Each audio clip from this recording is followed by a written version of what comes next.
Assalamualaikum warahmatullahi wabarakatuh. Saya Intan Oktavia Sari, NPM 5021031 dari kelas 4B, mata kuliah Telaah Kurikulum dengan dosen pengampu Bapak Tio Gusti Satria, Magister Pendidikan. Pengertian kurikulum.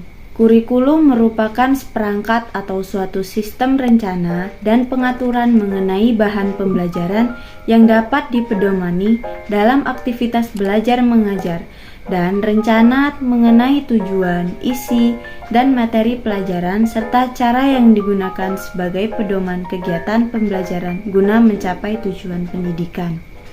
Telaah kurikulum merupakan seperangkat rencana dan pengaturan tentang kompetensi dan hasil belajar yang harus dicapai siswa, penilaian, serta kegiatan belajar mengajar, dan pemberdayaan sumber daya pendidikan dalam pengembangan kurikulum sekolah. Prinsip kurikulum. 1. Prinsip umum yang merupakan prinsip relevansi, prinsip fleksibel, prinsip kontinuitas, prinsip efisiensi, prinsip efektivitas. 2. Prinsip khusus. Prinsip penentuan tujuan pendidikan, prinsip pemilihan isi pendidikan atau kurikulum, prinsip pemilihan proses belajar mengajar, prinsip pemilihan media dan alat pengajaran, serta prinsip berkenaan dengan penilaian. Fungsi kurikulum. Yang pertama untuk siswa. Fungsi kurikulum untuk siswa adalah sebagai acuan belajar. Dengan adanya kurikulum, siswa mengetahui materi apa saja yang harus dipelajari dan juga dipahami. Keberadaan kurikulum bagi siswa juga menyetarakan atau membentuk standar pendidikan di Indonesia. Yang kedua, untuk guru.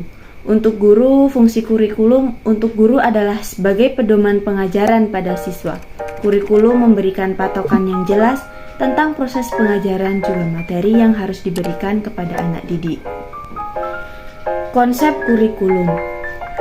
Untuk mencapai tujuan pendidikan sekaligus digunakan sebagai pedoman untuk bisa melakukan proses pembelajaran mengajar dengan berbagai macam jenis dan tingkat pendidikan.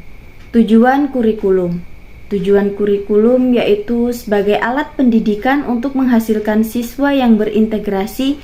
Kurikulum juga membuat siswa mengerti sistem pendidikan yang diterapkan, sehingga siswa dapat memutuskan pendidikan yang ia ingin dilanjutkan untuk jenjang selanjutnya.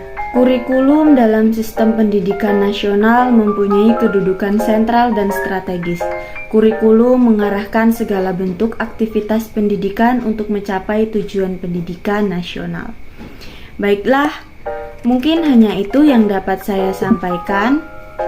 Untuk pertemuan kali ini saya akhiri. Wassalamualaikum warahmatullahi wabarakatuh.